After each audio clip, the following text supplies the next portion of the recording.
ಯಜ್ಞದಲ್ಲಿ ಸಮಿಧೆಯಂತೆ ಉರಿಯುವ ಧ್ಯೇಯ ಮಹಾಜಲಧಿಯೆಡೆಗೆ ಸಲಿಲವಾಗಿ ಹರಿಯುವ ಸೇವೆಯೆಂಬ ಯಜ್ಞದಲ್ಲಿ ಸಮಿಧೆಯಂತೆ ಉರಿಯುವ ಲೋಕಹಿತದ ಕಾಯಕ ನಾಡಿಗ ಭಯದಾಯಕ ವ್ಯಕ್ತಿಯಾಗಲಿಂದು ನೈಜ ರಾಷ್ಟ್ರ ಸೇವಕ ಸೇವೆಯೆಂಬ ಯಜ್ಞದಲ್ಲಿ ಸಮಿಧೆಯಂತೆ ಉರಿಯುವ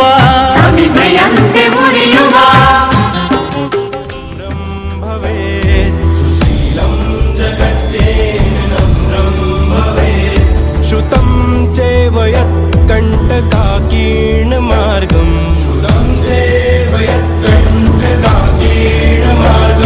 स्वयं स्वीकृतं नः सुखं कारयेत्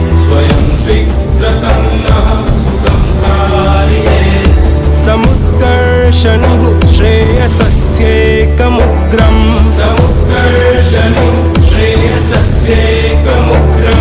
परं साधनं नाम वीरव्रतम्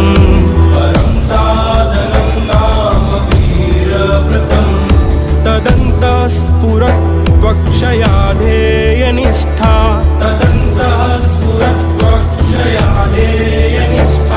रदन्तः प्रजागर्तु तीव्रानिशम्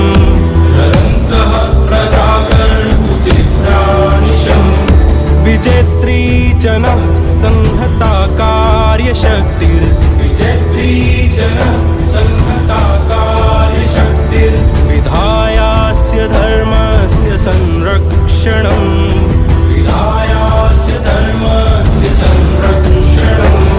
परं वैभवं नेतुमेतत् स्वराष्ट्रम् समर्था भवत्वाशि चाते भृशम्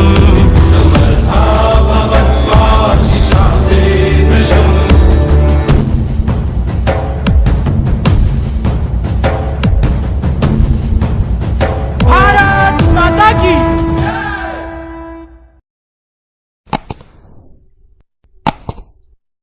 ಒಮ್ಮೆ ಶಂಕರ ಆಚಾರ್ಯರು ಹೀಗೆ ದಾರಿಯಿಂದ ಹೋಗ್ತಿದ್ರು ಸ್ನಾನ ಮಾಡಿ.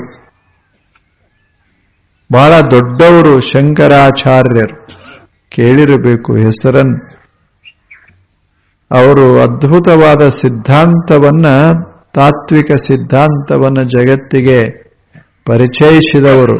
ಅಂಥವರು ಆಚಾರ್ಯರು. ಸಣ್ಣ ವಯಸ್ಸ 30-32 ಅವರು ಹೋದರು. ಶಂಕರಾಚಾರ್ಯ ಸುಮಾರು 1200 ವರ್ಷಗಳ ಹಿಂದೆ ಅವರು ಒಂದು ದಿವಸ ಸ್ನಾನ ಮಾಡಿ ಹೀಗೆ ಹೋಗ್ತಾ ಇದ್ರು. ನದಿಯಲ್ಲಿ ಸ್ನಾನ ಮಾಡಿ ಮೇಲೆ ಬರ್ತಾ ಇದ್ರು. ಆ ದಾರಿಯೊಳಗ ಒಬ್ಬ ಬಂದ, ಒಬ್ಬ ಒಕ್ಕಲಿಗ ಅಂತ ತಿಳ್ಕೊಳ್ಳಿ, ಒಬ್ಬ ಸ್ವಚ್ಛ ಮಾಡುವ ಮನುಷ್ಯ, ಕಸಗುಡಿಸುವ ಮನುಷ್ಯ. ಹೀಗೆ ಎದುರಿಗೆ ಬಂದ. ಅವಾಗ ಶಂಕರಾಚಾರ್ಯರು ಸ್ನಾನ ಮಾಡಿದ್ರು. ಆತ ಸ್ನಾನ ಮಾಡಿರಲಿಲ್ಲ. ಆತ ಕಸಗುಡಿಸುವ ಮನುಷ್ಯ. ಅವ ಸ್ವಲ್ಪ ಒರಟು, ಸ್ವಲ್ಪ ಹೊಲಸು ಎಲ್ಲ ಇರೋದು. ಅವನನ್ನ ನೋಡಿ ಶಂಕರ ಆಚಾರ್ಯರು ಹೇಳಿದರು, ಸರಿ ಸರಿ ಅಂದ್ರು, ದಾರಿ ಬಿಡು ಅಂದ್ರು. ಯಾಕೆ? ನಾನು ಶುದ್ಧಾಗಿ ಬಂದೇನೆ, ನೀನು ಹೊಲಸ, ಗಚ್ಚ ಗಚ್ಚ, ಸರಿ ಸರಿ ಹೋಗು ಅಂದ್ರು. ಆವಾಗ ಆ ಮನುಷ್ಯ ಸುಮ್ಮನೆ ಹೊಂಟಿದ್ದ. ಹೋಗ ಅಂದ ಕೂಡಲೇ ನಿಂತು ಆ ದಾರ್ಯಾಗ ನಿಂತು ಶಂಕರಾಚಾರ್ಯರಿಗೆ ಪ್ರಶ್ನೆ ಮಾಡಿದ. ಏನು ಶಂಕರಾಚಾರ್ಯರೇ, ಏನು ಗಚ್ಚ ಗಚ್ಚೇತಿ ಅಂತ ಅಂತಿರಲ್ಲ, ಹೋಗು ಹೋಗು ಸರಿ ಸರಿ ಅಂತಿರಲ್ಲ, ಹೇಳಿ ಹೇಳಿ, ಯಾವುದರಿಂದ ಯಾವುದು ಸರಿಬೇಕು ಹೇಳಿ ಶಂಕರರೇ. ಅನ್ನಮಯಾದ್ ಅನ್ನಮಯಮಥವಾ ಚೈತನ್ಯಾತ್ ಚೈತನ್ಯಮೇವವ ಯತಿವರ ದೂರೀಕರ್ತುಂ ವಾಂಛಸಿ ಕಿಂ ಬ್ರೂಹಿ ತನ್ನಮೇ. ಏನು ಅವನು ದೊಡ್ಡ ವಿದ್ವಾಂಸನಂಗ ಮಾತಾಡ್ದ. ಏನು ಹೇಳ್ದ? ಹೇಳಿ, ಇದು ನಿಮ್ಮದು ಅನ್ನ ತಿಂದ ಶರೀರೇ, ನಂದು ಅನ್ನ ತಿಂದದ್ದೇ. ನಿಮ್ಮ ಒಳಗೂ ಒಂದು ಚೇತನ ಜ್ಞಾನ ದೀಪ ಉರಿತದೆ, ನನ್ನೊಳಗೂ ಅದೇ ಜ್ಞಾನ ದೀಪ ಉರಿತದ. ಹೇಳಿ, ಅನ್ನಮಯ ಅನ್ನ ತಿಂದ ಶರೀರದಿಂದ ಶರೀರ ದೂರ ಸರಿಬೇಕೋ, ಏನ ಆತ್ಮದಿಂದ ಆತ್ಮ ದೂರ ಸರಿಬೇಕು? ಹೇಳಿ ಆಚಾರ್ಯರೇ, ಏನ ತಗೊಂಡ? ನೀವು ಶುದ್ಧ ಅಂತ ಭಾವಿಸ್ತೀರಿ, ನಾನು ಅಶುದ್ಧ ಅಂತ ಭಾವಿಸ್ತೀರಲ್ಲ, ಒಳಗಿರುವ ಆತ್ಮ ಹೊಲಸಾಗ್ತದೇನು? ನಿಮ್ಮ ದೇಹದೊಳಗಿರುವ ಜ್ಯೋತಿ ನನ್ನ ದೇಹದೊಳಗಿರುವ ಜ್ಯೋತಿಯಿಂದ ದೂರ ಸರಿಬೇಕೋ? ನಿಮ್ಮದು ಬಹಳ ಪವಿತ್ರವಾದ ಜ್ಯೋತಿ, ನಂದೇನು ಹೊಲಸು ಜ್ಯೋತಿ ಏನು? ನಿಮ್ಮ ದೇಹ ಅದು ಮಣ್ಣಿಂದೆ, ನನ್ನ ದೇಹವು ಮಣ್ಣಿಂದೆ, ಅದರಿಂದ ದೂರ ಸರಿಸಬೇಕಂತೀರೋ, ಆತ್ಮವನ್ನ ಆತ್ಮದಿಂದ ದೂರ ಸರಿಸಬೇಕಂತೀರೋ? ಹೇಳಿ ಆಚಾರ್ಯರೇ. ಆತ್ಮವನ್ನ ದೂರ ಸರಿಸಲಿಕ್ಕೆ ಬರೋದೇ ಇಲ್ಲ. ದೇಹ ಹೊರಗೆ ಇರ್ತಾವ, ದೂರ ಇರ್ತಾವ. ಏನು ಹೇಳಿ ಆಚಾರ್ಯರೇ, ನೀವು ಬಹಳ ದೊಡ್ಡವರಂತ ತಿಳ್ಕೊಂಡಿದ್ದೆ. ಏನು ನಿಮ್ಮ ಆಲೋಚನೆಗಳು? ಹೆಂಗದಾರ? ಒಮ್ಮೊಮ್ಮೆ ಸಾಮಾನ್ಯ ಜನ ಸಹಿತ ಅಸಾಮಾನ್ಯ ಆಗಿವೆ. ಅವಾಗ ಶಂಕರಾಚಾರ್ಯ ಗಾಬರಿ ಆದ್ರು. ಅವರು ಸುಮ್ಮನೆ ಸಹಜ ಅಂದಿದ್ರು, ಸರಿ ದಾರಿ ಬಿಡು ಅಂದಿದ್ರು.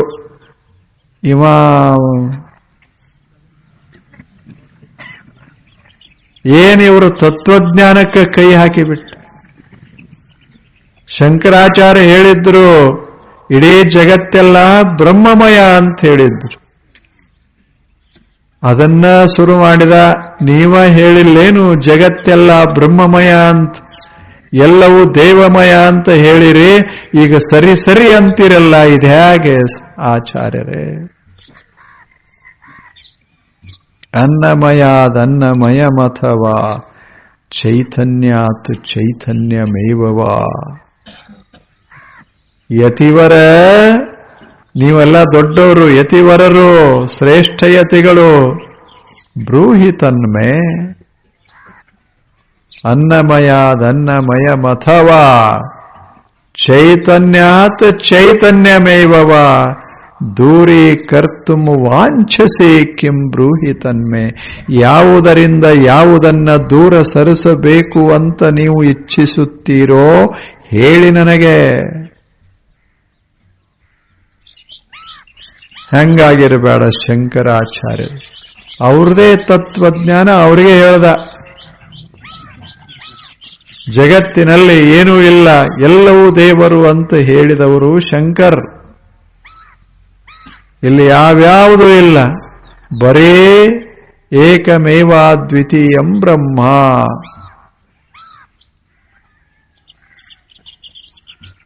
ಬ್ರಹ್ಮ ಸತ್ಯ, ಈ ಭೇದ ಅನ್ನೋದು ಮಿಥ್ಯ ಅಂತ ಸಾರಿದರು ಯಾರು? ಶಂಕರರು.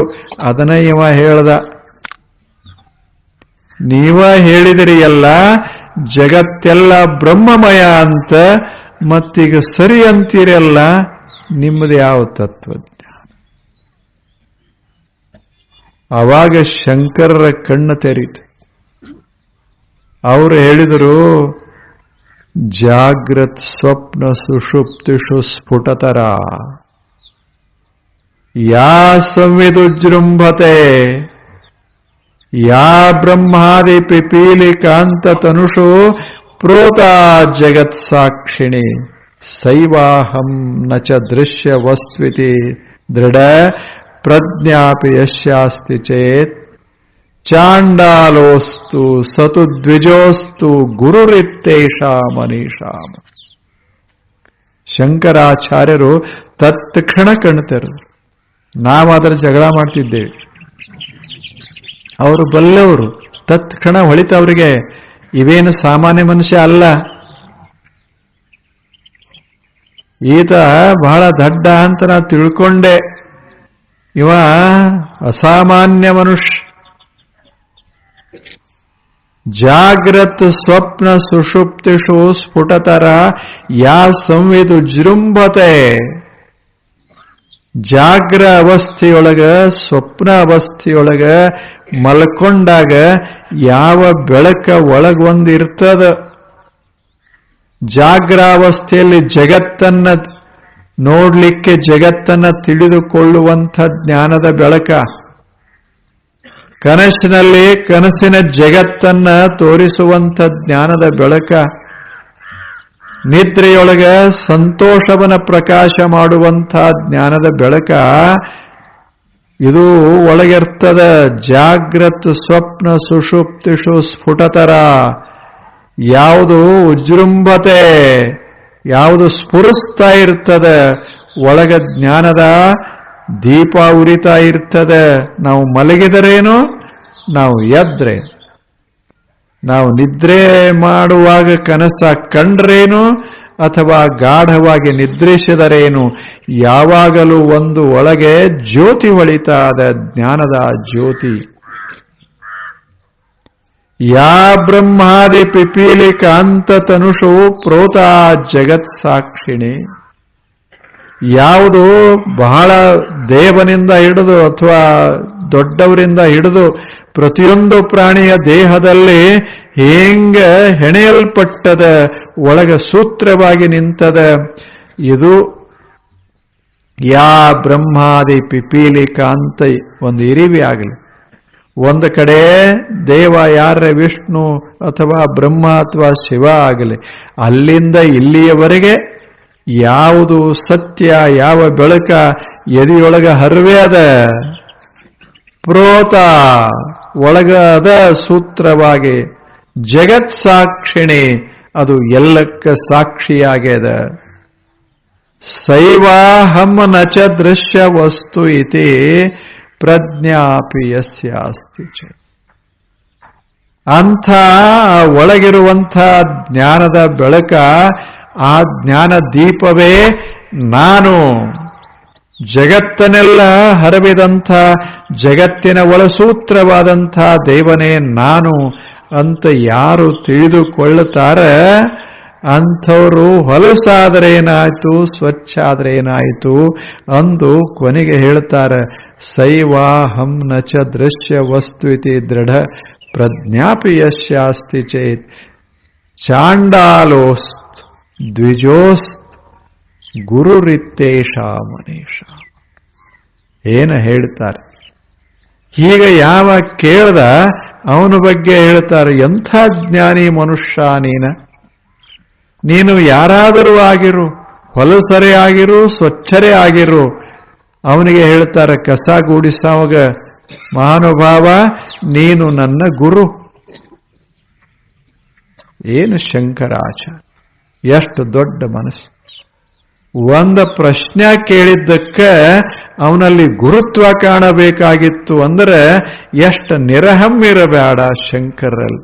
ತತ್ಕ್ಷಣ ಗುರುರಿತ್ತೇಷ ಮನೀಷಾಮ, ನಾನು ನಿನ್ನನ್ನು ಗುರುವಂತ ಭಾವಿಸ್ತೇನೆ. ಯಾಕೆ? ಕಣ್ಣಿಗೆ ಮಂಜ ಬಂದಿತ್ತು, ನನಗೆ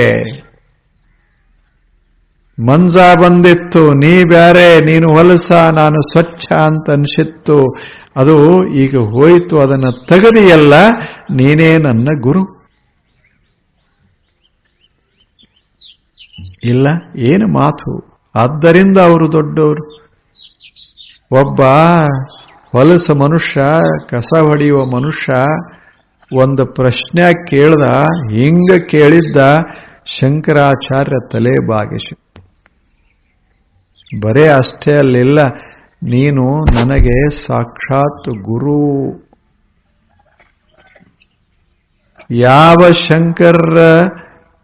ಯಾವ ಶಂಕರನ್ನ ಗುರು ಅಂತ ಭಾರತ ದೇಶ ಮನ್ನಿಸ್ತಿತ್ತೋ ಅಂಥ ಶಂಕರಾಚಾರ್ಯ ಈ ಮನುಷ್ಯನಿಗೆ ನೀನು ನನ್ನ ಗುರು ಅಂತ ಯಾಕೆ? ತಿಳ್ಕೊಂಡಾರ. ಯಾರೇ ತಿಳ್ಕೊಳ್ಳಿ, ತಮ್ಮ ಒಳಗೊಂದು ಶ್ರೇಷ್ಠವಾದಂಥ ದೇವ ದೀಪ ಉರಿತದೆ, ಆತ್ಮ ದೀಪ ಉರಿತದ, ಆತ್ಮದ ಬೆಳಕ ಹರವ್ಯದ. ಅದು ನಾನು ಅಂತ ಯಾರೇ ತಿಳ್ಕೊಳ್ಳಿ, ಅವರು ಶ್ರೇಷ್ಠರು, ಅವರು ಅನುಭಾವಿಗಳು, ಅವರು ಜ್ಞಾನಿಗಳು. ಅಂಥವರಿಗೆ ನಾನು ತಲೆ ಬಾಗಿಸ್ತೇನೆ ಅಂದ. ಹೆಂಡದ ಮಾರಯ್ಯ, ಎಂಥ ಸುಂದರ ಹೆಸರು. ಆತ ಎಷ್ಟು ಸುಂದರ ಮಾತನ್ನ ಹೇಳ್ತಾನೆ. ಭಕ್ತಿ ರಸಾಯನವನ್ನ ಕುಡಿಬೇಕು. ನಾವು ಈ ಜಗತ್ತಿಗೆ ಬಂದಿದ್ದು ಯಾಕೆ? ಕುಡಿಯೋದಕ್ಕೆ, ಚಲೋ ಕುಡಿಯೋದಕ್ಕೆ, ನೀರ ಕುಡಿಯೋದಕ್ಕೆ. ನೀರು ಕುಡಿಯದೆ ಬದುಕದವ್ರು ಯಾರದಾರ? ಜೀವನದ ತುಂಬ 100 ವರ್ಷ ನೀರ ಕುಡಿದ್ರು ಸಹಿತ ಮತಿ ಮಂದಾಗೋದಿಲ್ಲ, ಪ್ರಜ್ಞೆ ತಪ್ಪೋದಿಲ್ಲ. ಎಷ್ಟು ಸುಂದರವಾಗಿ 100 ವರ್ಷ ಹಾಲ ಕುಡಿಬೇಕು. ಆಲ್ಕೋಹಾಲ್ ಅಲ್ಲ, ಹಾಲ ಕುಡಿಬೇಕು. ರಸವನ್ನ ಕುಡಿಬೇಕು, ಕಬ್ಬಿನ ರಸವನ್ನ ಕುಡಿಬೇಕು. ಆ ಬಳಿಕ ನಾರಿಕೇಳದ ನೀರನ್ನ ಕುಡಿಬೇಕು. ಅಷ್ಟೇ ಅಲ್ಲ, ಭಕ್ತಿಯ ರಸವನ್ನ ಕುಡಿಬೇಕು. ಮನುಷ್ಯ ಕುಡಿಬೇಕು ಅನ್ನೋದು ಮನಸ್ಸಿನಿಂದ ಹೋಗಿ ಬಿಡಬೇಕು, ಹಂಗೆ ಕುಡಿಬೇಕು ಮನುಷ್ಯ. ಎಂಥ ಅದ್ಭುತ ಜನ ಬಾಳಿ ಬದುಕಿ ಹೋಗ್ಯಾರ. ಅದಕ್ಕೆ ಅವರು ಹೇಳ್ತಾರೆ, ಕುಡಿಯದೆ ಇರಬಾರದು, ಅದರ ಕುಡಿಬೇಕನ್ನುವ ಭಾವ ಇರಬಾರದು. ಕುಡಿಬೇಕು, ದೇವರನ್ನು ಅನುಭವಿಸ್ತಾ ಇರಬೇಕು, ಹಂಗ ಕುಡಿಬೇಕದ. ಅಂಥವರಿಗೆ ಶರಣರು, ಸಂತರು, ಜ್ಞಾನಿಗಳು, ಅನುಭಾವಿಗಳು ಅಂತ ಹೆಸರ. ಹಾಗ ಆಗಬೇಕು. ಕನಕ ಕಾಮಿನಿ ಕಾಂಚನಕ್ಕಾಗಿ ಹೊಡೆದಾಡಿ ಕೆಟ್ಟಿದೆ ಲೋಕವೆಲ್ಲ. ಇದು ಒಂಥರ ಮಸ್ತಿ. ಹಣಕ್ಕಾಗಿ ಜೀವನವೇ ಹೋಗ್ತದೆ ಇಲ್ವೇನು? ಕಾಂಚನಕ್ಕಾಗಿ ಜೀವನ ಹೋಗ್ತದೆ, ಕಾಮಕ್ಕಾಗಿ ಜೀವನ ಹೋಗ್ತದೆ, ಕುರ್ಚಿಗಳಿಗಾಗಿ ಜೀವನ ಹೋಗ್ತದೆ. ಎಷ್ಟು ಏರಿರಬೇಡ ಹೇಳಿ, ಲಹರಿ ಎಷ್ಟು ಏರಿರಬೇಡ. ಅದಕ್ಕೆ ಯಾವುದನ್ನ ಕುಡಿಬೇಕು, ಯಾವುದನ್ನ ಕುಡಿದರೆ ಬದುಕು ಮಧುರ ಆಗ್ತದೆ, ಅಂಥದ್ದನ್ನ ಕುಡಿಬೇಕು ಮನುಷ್ಯ. ಅದು ನಿಮಗೆ ಗೊತ್ತದೆ. ಪ್ರೇಮ ರಸಾಯನವನ್ನ, ಪವಿತ್ರ ಪ್ರೇಮ ರಸಾಯನವನ್ನ ಕುಡಿಬೇಕು. ಕುಡಿದಾಗಿ ಈ ಜಗತ್ತು ಪವಿತ್ರ ಅನಿಸಬೇಕು, ಜಗತ್ತು ಮಧುರ ಅನಿಸಬೇಕು, ಬದುಕಬೇಕು, 100 ವರ್ಷ ಬದುಕಬೇಕು ಅನಿಸಬೇಕು. ಅಜ್ಜವ್ರಿಗೆ ಈಗ 84, ಆದ್ರೆ ಅವ್ರ ಧ್ವನಿ ಹೆಂಗದ ನೋಡಿರಲ್ಲ. ಏನ್ ಧ್ವನಿ ಅದ, ಎಂಥ ಧ್ವನಿ ಅದ. ಅದರ ಧ್ವನಿ ಕೇಳಿ ಬಿಟ್ರೆ ಕೈಯೊಳಗಿಡ್ದ ಬಾಟ್ಲಿಗಳೇ ಕೆಳಗೆ ಬಿದ್ದು ಹೋಗ್ತಾವ. ಅಂಥವ್ರು ಹೊರಟ್ರೆ ನಾಡೆಲ್ಲ ಬದಲಾಗ್ತದ. 50 ವರ್ಷಗಳ ಕಾಲ ಭಾರತ ದೇಶದೊಳಗೆ ಎಲ್ಲ ತಿರುಗಾಡಿ ಎಷ್ಟು ಜನರ ಸಮೀಪಕ್ಕೆ ಹೋದಾಗ ಎಷ್ಟು ಜನ ಪರಿವರ್ತನ ಹೊಂದ್ಯಾರೆ. ದೀಪದ ಸಮೀಪಕ್ಕೆ ಹೋದ ಬತ್ತಿಗಳೆಲ್ಲ ಹೊತ್ತಿಕೊಳ್ತಾವ. ದೀಪದ ಸಮೀಪಕ್ಕೆ ಹೋದ ಬತ್ತಿಗಳು ಆರುವುದೆಲ್ಲ ಹೊತ್ತಿಕೋತಾವ. ಹಂಗ ಅಂಥ ಮಹಾಂತಮರ ಸನ್ನಿಧಿಗೆ ಹೋದಾಗ, ಸಮೀಪಕ್ಕೆ ಹೋದಾಗ ಮನಸ್ಸು ಹೊತ್ತಿಕೊಳ್ಳುತ್ತದೆ, ಆನಂದದಿಂದ ಹೊತ್ತಿಕೊಳ್ಳುತ್ತದೆ, ಜ್ಞಾನದಿಂದ ಹೊತ್ತಿಕೊಳ್ಳುತ್ತದೆ. ಅಂಥ ಅದ್ಭುತ ಕಾರ್ಯವನ್ನ 50 ವರ್ಷಗಳ ಕಾಲ ಅವರು ಮಾಡಿದಾರ. ಮತ್ತು ಅವ್ರು ಹೇಳಿದ್ರು, ಇರೋ ತಕ. ಮತ್ತು ದೀಪದ ಕೆಲಸ ಏನು? ಇರೋ ತಕ ಉರಿಯೋ. ಸಾಧು ಸಂತರು, ಮಹಂತರು, ಶರಣರು, ಜ್ಞಾನಿಗಳು ಅಂದ್ರೆ ಏನಲ್ಲ, ಸುಮ್ಮನೆ ಉರಿಯುವ ದೀಪಗಳು. ಕತ್ತಲೆ ಬೆಳಕಾಗೋದು, ಹೊಲಸ ಮನಸ್ಸ ಸ್ವಚ್ಛ ಆಗೋದು, ದುಃಖಿ ಮನಸ್ಸ ಸುಖಿ ಆಗೋದು. ಇದು ಜ್ಞಾನಿಗಳ ಸಮೀಪ ಹೋದಾಗ ಆಗೋ ಪವಾಡ ಇದೆ. ಅಂಥ ಅದ್ಭುತ ಪವಾಡವನ್ನ ಗುರುಗಳು ಮಾಡಿದಾರ. ಅವರು ಲೋಕ ಗುರುಗಳು, ಅಷ್ಟೆಲ್ಲ ಮಾಡಿದಾರ. ಜನಾಂಗವನ್ನ, ಜೀವನವನ್ನೆಲ್ಲ ಪರಿವರ್ತನೆಗೊಳಿಸಿದಾರ. ಅಷ್ಟೇ ಅಲ್ಲ, ಆರ್ಥಿಕತೆ ಕೆಡದಂಗ ಅರ್ಥ ಬೆಳೆಯುವಂತೆ ಮಾಡಿದಾರ. ಈ ನಾಡು ಶ್ರೀಮಂತ ಮಾಡಿದಾರ. ಕುಡಿದು ಹಾಳಾಗೋದನ್ನೆಲ್ಲ ದುಡಿದು ಬೆಳೆಸುವಂಗ ಅವರು ಮಾಡಿದಾರಲ್ಲ, ಅದು ಅದ್ಭುತ ಕೆಲಸ. ಅಂಥ ಸೇವೆಯನ್ನ ಗೌರವಿಸಿದಾರ. ಯಾರು? ಸಂಯಮ ಮಂಡಳಿಯವರು ಗೌರವಿಸಿದ್ದಾರೆ. ಅದು ಬಹಳ ಮಹತ್ವದ್ದು. ಅವರು ಲಕ್ಷ್ಯಕ್ಕೆ ಬಂದದಲ್ಲ, ಅದಕ್ಕಾಗಿ ಅವರನ್ನು ಅಭಿನಂದಿಸಬೇಕು. ಸಚ್ಚಿದಾನಂದ ಹೇಳಿದರು. ಕರ್ನಾಟಕ ದೇಶದಲ್ಲಿ ಇರುವುದೇ 6.5 ಕೋಟಿ ಜನ ಅದ. ಅದರಾಗ 1,75,00,000 ಕುಡುಕರದಾರ ಅಂದ್ರೆ ಏನ್ ಅರ್ಥ ಅದ? 1/3 ಜನ ಕುಡುಕರು, 30 ಭಾಗ ಕುಡುಕರು. 30 ಭಾಗ ಕುಡುಕರಿದ್ರ ಅರ್ಥ ಏನು ಅಂದ್ರೆ ಎಲ್ಲಾ ಮನೆಗಳಲ್ಲಿ ಕುಡುಕರದಾರ ಅಂತ ಅದರ ಅರ್ಥ. ನಾವು ಎಲ್ಲಾ ರೀತಿಯಿಂದ ಅದನ್ನ ಪ್ರಯತ್ನ ಮಾಡಬೇಕು. ಬರೇ ನಾವು ಹಿಂಗ್ ಹೇಳ್ಕೊತ ಹೋದ್ರೂ ಆಗುದಿಲ್ಲ. ಅದಕ್ಕೆ ಕಾಯ್ದೆನೂ ಮಾಡಬೇಕು, ಪಕ್ಕ ಕಾಯ್ದೆನೂ ಮಾಡಬೇಕು. ಆ ಬಳಿಕ ನಾವು ಈ ಕೆಲಸ ಮಾಡಬೇಕು ಅಂದ್ರೆ ಪೋಷಕ ಆಗ್ತದೆ, ಒಂದಕ್ಕೊಂದು ಪೋಷಕ ಆಗ್ತದ. ಅದನ್ನೆಲ್ಲ ಸಿಗಂಗ ಮಾಡಿ ಆ ಬಳಿಕ ನೀವು ಕುಡಿಯಾಕ ಹೋಗಬೇಡ್ರಿ.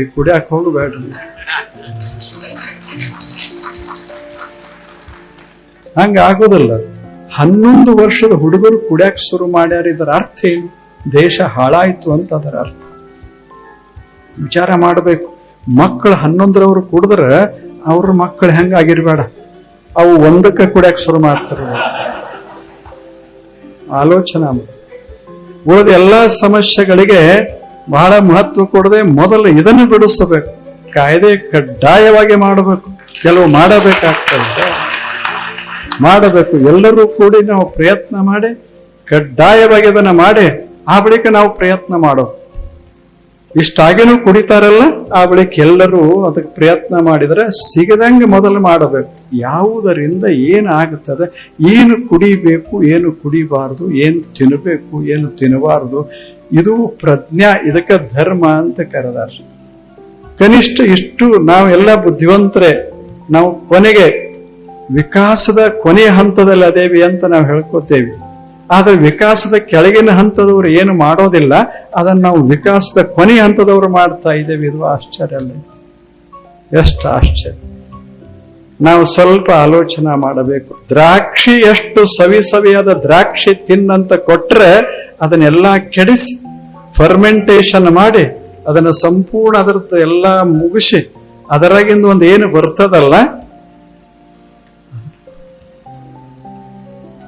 ದೇವರಂದ ನಾ ಏನು ಮಾಡಿಬಿಟ್ಟೆ, ಇವ ಏನು ಮಾಡ್ತಾ ಇದ್ದ.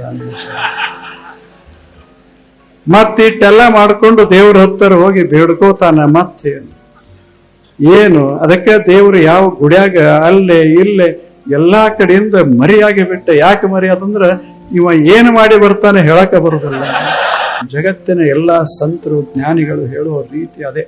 ಇಷ್ಟೆಲ್ಲ ಜನ ನಿಮ್ಮ ಮನೆಗೆ ಹೋಗಿ ನಿಮ್ಮ ಗೆಳೆಯರಿಗೆ ಸಂಯಮದ ಪಾಠ ಹೇಳಿ ಬಿಟ್ರೆ ಕರ್ನಾಟಕ ಮತ್ತೆ ಸುಂದರ ಆಗ್ತದೆ. ಅಜ್ಜವರು ಒಬ್ಬರೇ ತಿರುಗಾಡಿ ಹೆಂಗ ಮಾಡ್ಯಾರ, ಇಷ್ಟು ಜನ ಶುರು ಮಾಡಿ ಬಿಟ್ರೆ ಯಾರು ಕುಡಿತಾರ, ಯಾರು ತಿಂತಾರ? ಮಕ್ಕಳಿಗೆ ಪ್ರತಿಯೊಂದು ಮನೆ ಅದು ಸಂಯಮದ ಮನೆಯಾಗಬೇಕು. ಭಗವಂತನೇ ನಮಗೆ ಪ್ರಶಸ್ತಿ ಕೊಡ್ತಾನ. He knows how to live. ಅಲ್ಲೇ ಹೆಂಗೆ ಬದುಕಬೇಕು ಅದನ್ನ ಇವ ತಿಳ್ಕೊಂಡಾನ ಅಂತ ಭಗವಂತನೇ ಪ್ರಶಸ್ತಿ ಕೊಡಬೇಕು. ನಮ್ಮ ಎದಿನೇ ಪ್ರಶಸ್ತಿ ಕೊಡಬೇಕು. ಅಂಥ ಪ್ರಶಸ್ತಿ ಎಲ್ಲರಿಗೆ ದೊರೆಯುವಂತಾಗಲಿ ಅಂತ ನಾವೆಲ್ಲ ಬಯಸೋಣ. ಪಂಚ ಮಹಾಪಾತಕಗಳಲ್ಲಿ ಶರಿ ಕುಡಿಯೋದೊಂದು ಹಾಕ್ಯಾರ, ನಿಮ್ಗೆ ಗೊತ್ತಿರೋದು. 5 ಮಹಾಪಾತಕಗಳಲ್ಲಿ ಮದಿರಾಪಾನ ಒಂದು ಮಹಾಪಾತಕ. ಯಾವುದನ್ನ ಮಾಡಿದ್ರೆ ಅದಕ್ಕಿಂತ ದೊಡ್ಡ ಪಾತಕವೇ ಇಲ್ಲ, ಪಾಪವೇ ಇಲ್ಲ, ಅಂಥದ್ದು ಶೆರೆ ಕುಡಿಯೋದಂತ ಹೇಳ್ಯಾರ, ಮಹಾಪಾತಕದಲ್ಲಿ ಹಾಕಿದ್ದಾರೆ. ಅದಕ್ಕೆ ನಾವೆಲ್ಲ ಒಂದಿಷ್ಟು ಮನಸ್ಸು ಮಾಡಿ ನಮ್ಮ ಮಕ್ಕಳು ಕುಡಿಬಾರ್ದು, ನಮ್ಮ ಜನ ಸುತ್ತಮುತ್ತಲಿನವರು ಕುಡಿಬಾರ್ದು. ಹಂಗ ವಾತಾವರಣವನ್ನು ನಿರ್ಮಾಣ ಮಾಡಿ ಬಿಡಬೇಕು. ಅಂಗಡಿಯವರು ತಾವೇ ಮುಚ್ಕೊಂಡು ಹೋಗಿರ್ಬೇಕು. ಹಂಗ ಕೇಳಬಾರ್ದು, ಅವನ ಅಂಗಡಿ ಮುಚ್ಚಕ್ ಹೋಗಬಾರ್ದು, ನಾವು ತಾವೇ ಮುಚ್ಚಿರ್ಬೇಕು. ಒಬ್ಬರು ಹೋಗ್ಬಾರ್ದು. ಹೋಗದಿದ್ರೆ ಅವ್ರ್ಯಾಕಿರ್ತಾರ, ಅಲ್ಲೇ ಕಿತ್ಕೊಂಡು ಹೋಗ್ತಾರ. ಅವ್ರು ಯಾವುದು ಅನಾರೋಗ್ಯಕರವೋ ಅದಕ್ಕೆ ಒಂದಿಷ್ಟು ಪ್ರೋತ್ಸಾಹ ಬರಬೇಕು, ಅದನ್ನು ತೆಗೆದು ಹಾಕೋದಕ್ಕಾಗಿ. ಅಂಥ ವಾತಾವರಣ ನಮ್ಮ ದೇಶದಲ್ಲಿ ನಿರ್ಮಾಣ ಆಗಲಿ ಅಂತ ನಾವೆಲ್ಲ ಹಾರೈಸೋಣ. ಅವರು ಬಿಡಿಸ್ಯಾರ, ನಮಗೆ ಆನಂದ ಆಗ್ಯದ. ಇದಕ್ಕಿಂತ ದೊಡ್ಡ ಶರಣ ತತ್ವ ಇನ್ಯಾವುದು? ಅವರಿಗೆ ಸತ್ಕಾರ ಮಾಡ್ಯಾರ, ಪ್ರಶಸ್ತಿ ಕೊಟ್ಟಾರ, ನಾವು ತಾಳಿ ಹಾಕಿದ್ವಿ, ಚಪ್ಪಾಳಿ ಹಾಕಿದ್ವಿ, ನಮಗ ಆನಂದ. ಹಿಂಗ ಇನ್ನೊಬ್ಬರ ಸಂತೋಷ ಕಂಡು ಅದನ್ನ ನಾವು ಸಂತೋಷ ಪಡ್ತೇವಲ್ಲ, ಇದು ಶರಣ ಜೀವನ. ಇದೆ ಇಂಥ ಶರಣರ ನಾಡು ಕರ್ನಾಟಕ ಅಲ್ಲ, ಇಡೀ ಭಾರತ ದೇಶ ಇಂಥ ಸುಂದರ ನಾಡು. ಇಂಥ ಶರಣರು, ಸಂತರು, ಜ್ಞಾನಿಗಳ ಬಾಳಿದಂಥ ಭಾರತ ದೇಶದಲ್ಲಿ ನಾವು ಹುಟ್ಟೇವಿ, ನಾವು ಬದುಕ್ತಾ ಇದ್ದೇವೆ. ಆದ್ದರಿಂದ ನಾವು ತಪ್ಪು ಹೆಜ್ಜೆ ಇಡುವುದು ಬೇಡ, ತಪ್ಪ ಮಾತನಾಡೋದು ಬೇಡ, ತಪ್ಪ ಆಹಾರ ಪಾನೀಯ ಮಾಡೋದು ಬೇಡ ಅನ್ನುವ ಮನಸ್ಸೊಳಗ ಈ ಚಿಂತೆ ಅನ್ನುವ ಕಸ ಬೆಳೆದೇ ಬೆಳೀತದೆ. ಯಾರ ಜೀವನದಾಗ ಚಿಂತೆ ಇಲ್ಲ ಹೇಳಿ? ಎಲ್ಲೆಲ್ಲಿ ಕೂಡೋದದೆ ಅಲ್ಲಿ ಚಿಂತೆ ಇದ್ದೇ ಇರ್ತದೆ. ಎಲ್ಲೆಲ್ಲಿ ಅದು ಬರ್ತದೆ ಅದು ಚಿಂತೆ ಇದ್ದೇ ಇರ್ತದೆ. ಬಂದಿದ್ದ ಹಂಗ ಇರೋದಿಲ್ಲ, ಕೂಡಿದ್ದ ಹಾಗೋ ಇರೋದಿಲ್ಲ. ಇದು ಜೀವನ. ಇದಕ್ಕೆ ಜಗತ್ತು ಅಂತ ಕರೀತಾರೆ. ಇತಿಹಾಸದ ಪುಟ ಪುಟ ನೋಡಿ ಏನದ ಜೀವನ ಅಂದ್ರೆ ಏನಲ್ಲ. ಬರೋದು, ಕೂಡೋದು, 4 ದಿವಸ ಇರೋದು, ಅಗಲೋದು, ಇದು ಜೀವನ. ವಸ್ತುಗಳು ಸಿಗ್ತಾವ, ವಸ್ತುಗಳು ಹೋಗ್ತಾವ. ಬಂದ್ರೆ ಲಾಭ ಅಂತೇವಿ, ಗಳಿಕೆ ಅಂತೇವಿ, ಹೋದರೆ ಅದಕ್ಕೇನಂತೇವಿ?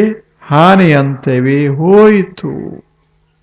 ಶ್ರೀಮಂತರು ಬಡವರಾಗ್ತಾರೆ, ಬಡವರು ಶ್ರೀಮಂತರಾಗ್ತಾರೆ. ಆದರೆ ಯಾರೂ ಖಾಯಮ್ಮಾಗಿ ಹಾಗೆ ಇರೋದಿಲ್ಲ. ಯುವಕರು ಮುದುಕರಾಗ್ತಾರೆ, ಮುದುಕರು ಹೋಗೇ ಬಿಡ್ತಾರೆ. ಇದು ಜಗತ್ತ ಇದೆ. ನಾವು ಎಷ್ಟೇ ಪ್ರೇಮದಿಂದ ಇದ್ದರೂ ಸಹಿತ ಇದು ಇರಕ್ಕೆ ಕೊಡೋದಿಲ್ಲ. ಈ ಜಗತ್ತೇ ಹಾಗೆ. ಎಂಥೆಂಥವ ಆರಿ ಹೋಗುವಾಗ ಮನುಷ್ಯನೇ ನಿನ್ನದೇ. ಆಕಾಶದೊಳಗಿರುವಂಥ ನಕ್ಷತ್ರಗಳು ಆರ್ತವ. ಸೂರ್ಯ ನಮಗೆ ಸಮೀಪ ನಕ್ಷತ್ರ ಸೂರ್ಯ. ಇನ್ನೊಂದು 1000 ಕೋಟಿ ವರ್ಷಗಳ ನಂತರ ಈ ಸೂರ್ಯ ದೀಪ ಆರ್ತದೆ. ಅಲ್ಲಿರುವಂಥ ಹೀಲಿಯಂ ಹೋಗ್ತದೆ, ಎಲ್ಲ ಶೂನ್ಯವಾಗ್ತದೆ. ಇದು ಜಗತ್ತ. ಎಷ್ಟು ಆಶ್ಚರ್ಯ! ಹೀಗೆಲ್ಲ ಅವೇ ಆರಿ ಹೋಗುವಾಗ ಮನುಷ್ಯನೇ ನೀನು ಚಿಂತೆ ಯಾಕೆ ಮಾಡ್ತೀಯ ಹೇಳು? ಮನಸ್ಸು ಯಾವಾಗಲೂ ಚಿಂತೆಗೆ ಒಳಗಾಗಿರ್ತದೆ. ಅದು ಚಟ. ಚಿಂತೆ ಮಾಡೋದು ಇದು ಸಿಕ್ಕದಲ್ಲ, ಅದನ್ನು ಅನುಭವಿಸಲ್ಲ. ಆ ಕ್ಷಣ ಅದನ್ನು ಮಾಡೋದಿಲ್ಲ. ಇನ್ನು ಮುಂದೆ ಇದು 10 ನಿಮಿಷ ಇರ್ತದೆ, ಇದು ಹೋಗ್ತದಲ್ಲ ಅಂತ ಚಿಂತೆ. ಇರೋದನ್ನು ಅನುಭವಿಸಬೇಕು. ಹೋಗುವಾಗ ಹೋಗ್ತದಲ್ಲ, ಇರುವಾಗ ಇರೋದನ್ನು ಅನುಭವಿಸೋದು. 10 ನಿಮಿಷ ಅದಲ್ಲ, ಅಷ್ಟೇ ಅನುಭವಿಸೋದು. ಹೋಗ್ತದ ಅಂತ ಬಹಳ ತಲೆ ಕೆಡಿಸ್ಕೋಬಾರದು. ಯಾಕೆ? ಅದೇ ದುಃಖಕ್ಕೆ ಕಾರಣವಾಗ್ತದೆ. ಯಾರ ಜೀವನದಲ್ಲಿ ಕೂಡಿದ್ದು ಆಗಲಿಲ್ಲ? ವಾಲ್ಮೀಕಿ ಮಹರ್ಷಿ ಎಷ್ಟು ಸುಂದರ ಕಥಾ ಬರೆದಾರ, ಎಷ್ಟು ಅದ್ಭುತ ಕಥೆ. ಜಗತ್ತಿನಲ್ಲೆಲ್ಲ ಅತ್ಯಂತ ಸುಪ್ರಸಿದ್ಧವಾದ ರಾಮಕಥಾ. ರಾಮ ಸೀತಾ ಇಬ್ರು ಎಷ್ಟು ಅನ್ಯೋನ್ಯ, ಎಷ್ಟು ಅನ್ಯೋನ್ಯ. ಮೊದಲು ದೂರಿದ್ರು, ಲಗ್ನ ಆಯ್ತು, ಕೂಡಿದರು. ಬಹಳ ಸ್ವಭಾವ ಒಂದೇ, ಪರಸ್ಪರ ಅತ್ಯಂತ ಅನ್ಯೋನ್ಯ ಪ್ರೇಮ, ಸೌಂದರ್ಯ, ಬುದ್ಧಿವಂತಿಕೆ, ಸಾತ್ವಿಕತೆ, ಗುಣಶೀಲತಾ, ಏನು ಬೇಕು ಮನುಷ್ಯನಲ್ಲಿ ಎಲ್ಲ ಇಬ್ಬರಲ್ಲೂ. ಆದರೆ ಏನು ಮಾಡೋದು? ಅರಣ್ಯದಲ್ಲಿ ಕೂಡಿದರು 14 ವರ್ಷ. ಆದರೆ ಬಂದು ಸುಖವಾಗಿ ಇರಕ್ಕಾಗಲಿಲ್ಲ, ಆಗಲಿದ್ರು. ಕಥೆ ಎದಕ್ಕೆ ಬರದಾರಂದ್ರೆ, ಅವಾಗೇನೇ ಆಗಲಿ, ಇದು ಎಲ್ಲರ ಜೀವನದಲ್ಲಿಯೂ ನಡೆಯುವಂಥ ರಾಮಾಯಣ ಇದೆ. ರಾಮಾಯಣ. ಸೀತಾದೇವಿಗೆ ಎಂಥ ಕನಸ! ಇನ್ನು 14 ವರ್ಷ ಮುಗೀತಾವ, ಅಯೋಧ್ಯೆಗೆ ಹೋಗ್ತೇವೆ, ಕಷ್ಟಗಳ ನಿವಾರಣೆ ಆದು ಇನ್ನು ಆನಂದವಾಗಿ ಜೀವನ ಸಾಗಿಸಬಹುದು ಅಂತ ಕನಸ. ಪ್ರಪಂಚ ಪ್ರಾರಂಭ ಮಾಡುವಾಗ ಲಗ್ನ ಆಗಿ ಬಂದ ಬಳಿಕ ಅದ್ಭುತ ಕನಸಾಯಿತು. ಇನ್ನ ಸಿಂಹಾಸನ, ಮಹಾರಾಣಿ, ಮಹಾರಾಜ, ಏನ್ ಜೀವನ ಅಂತ ಕನಸ ಕಂಡವರು ಮ್ಯಾಕ್ ಕೂಡ್ಲಿಕ್ಕಾಗಲಿಲ್ಲ. ಕಲ್ಕೋಬೇಕು. ಪುರಾಣಗಳಿಂದ, ಪುರಾಣದ ಕಥೆಗಳಂದ್ರೆ ಮನಃಶಾಸ್ತ್ರದ ಕಥೆಗಳು. ಅದನ್ನ ಕಲ್ಕೊಳ್ಳುವಂಗದ. ನಮ್ಮ ಜೀವನವೂ ಅಷ್ಟೇ. ಅಷ್ಟ ಆತ್ಮೀಯವಾಗಿ ಬಂದು ಕನಸ ಕಂಡು ಇದ್ದರು ಸಿಂಹಾಸನ ಏರುಗೊಡಲಿಲ್ಲ ಕಾಲ. ಅಷ್ಟೇ ಮಾಡಲಿಲ್ಲ, ಅರಣ್ಯಕ್ಕೆ ಕಳಿಸ್ತು. 14 ವರುಷ ಅರಣ್ಯ. ಮೂವರೇ ಏನು ಗೊತ್ತಿರದವರು, ಮನೆ ಹೆಂಗ ಸಾಗಿಸಬೇಕು ಗೊತ್ತಿರದವರು, ಎಲ್ಲೋ ಕಾಡಿನಲ್ಲಿ ಸಣ್ಣ ಗುಡಿಸಲ ಕಟ್ಟುಕೋಬೇಕು, ಸಾರಿಸಬೇಕು, ಮಣ್ಣಿನಿಂದ ನೀರು ತರಬೇಕು, ಎಲ್ಲ ಮಾಡಬೇಕು, ಅಡಿಗೆ ಮಾಡ್ಕೋಬೇಕು, ಸಾಧ್ಯ ಆದರೆ ಇಲ್ಲವೇ ಹಣ್ಣ ಹಂಪ್ಲ ಸಂಗ್ರಹಿಸಬೇಕು. ಹೀಗ 14 ವರುಷ ಯಾರಾದರೂ ಮಾಡ್ಯಾರೇನು? ಇಷ್ಟು ತಾಸ ಯಾರಿಗಾರ ಆಗ್ಯದೇನು? ಲಗ್ನ ಆಗಿ ಬಂದ ಬಳಿಕ 14 ವರ್ಷ ಯಾರೇ ಅರಣ್ಯಕ್ಕೆ ಹೋಗ್ಯಾರೇನು ಹೇಳಿ? ಹಂಗ ಹೋದ್ರೆ ಯಾರೇ ಲಗ್ನ ಆಗ್ತಾರೇನು? ಎಂಥ ಅದೊಂದು ಮಾಡಿ ನೋಡಬೇಕು, ಎಂಥ ಘಟನಾ. ಅದರ ಅರ್ಥ ಏನು ಅಂದ್ರೆ ಇಷ್ಟೆಲ್ಲ ಇದ್ದು 14 ವರ್ಷದಲ್ಲೂ ಸಹಿತ ನೆರಳಾಗಿ ಬದುಕಿದಂಥ ಸೀತಾದೇವಿ, ಅತ್ಯಂತ ಅನ್ಯೋನ್ಯವಾಗಿರುವಂಥ ಮನಸ್ಸುಳ್ಳ ಸೀತಾದೇವಿ, ರಾಮ ಎಲ್ಲ ಮುಗಿಸಿ ತಿರುಗಿ ಬಂದ್ರು. ಇನ್ನು ಆರಾಮಾತು ಅಂದ್ರು, ಆದರೆ ಆರಾಮ ಆಗಲಿಲ್ಲ. ಖಾಯಮಾಗಿ ಸೀತಾದೇವಿ ರಾಮ ಅಗಲಿದರು, ಕೂಡಿದರು. 14 ವರ್ಷಗಳ ನಂತರ ಅಗಲಿದರು. ಇದು ನಮ್ಮ ಜೀವನ.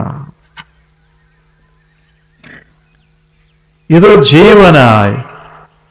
ಯಾವುದೂ ಸ್ಥಿರವಾಗಿ ಇರೋದಿಲ್ಲ, ಕೂಡಿ ಇರೋದಿಲ್ಲ. ಆದ್ದರಿಂದ ಇದಕ್ಕೆ ಜಗತ್ತ ಅಂತ ಕರೆಯೋದು. ಸರ್ಕೋತ್ ಹೋಗ್ತದೆ. ಸಮ್ಯಕ್ ಸರತೆ ಇತಿ ಸಂಸಾರ. ಇದು ಸರ್ಕೋತ ಸರ್ಕೋತ ಸರ್ಕೋತ ಹೋಗ್ತದೆ, ಒಂದೇ ರೂಪದಾಗಿರೋದಿಲ್ಲ. ವಸಂತ ಬೇರೆ, ಶಿಶಿರ ಬೇರೆ, ಹೇಮಂತ ಬೇರೆ, ವರ್ಷಾವ ಬೇರೆ, ಇವೆಲ್ಲ ಬೇರೆ ಋತುಗಳಿವೆ. ಊಟಕ್ಕೆ ಇಲ್ಲದಿದ್ರು ಭೂರಿ ಭೋಜನ, ಬಿಟ್ಟು ಕೊಟ್ಟಿಲ್ಲ ನಾವು ನಮ್ಮ ಸ್ವಾಭಿಮಾನ. ಊಟಕ್ಕೆ ಇಲ್ಲದಿದ್ರು ಭೂರಿ ಭೋಜನ, ಬಿಟ್ಟು ಕೊಟ್ಟಿಲ್ಲ ನಾವು ನಮ್ಮ ಸ್ವಾಭಿಮಾನ. ಕೈಯೊಡ್ಡಿ ಬೇಡೋದಿಲ್ಲ ಇನ್ನೊಬ್ಬರನ್ನ, ಕೈಯೊಡ್ಡಿ ಬೇಡೋದಿಲ್ಲ ಇನ್ನೊಬ್ಬರನ್ನ. ಇದ್ದಂಗೆ ಬದುಕೋದು ನಮ್ಮ ಜಾಯಮಾನ. ನೇಕರರೋ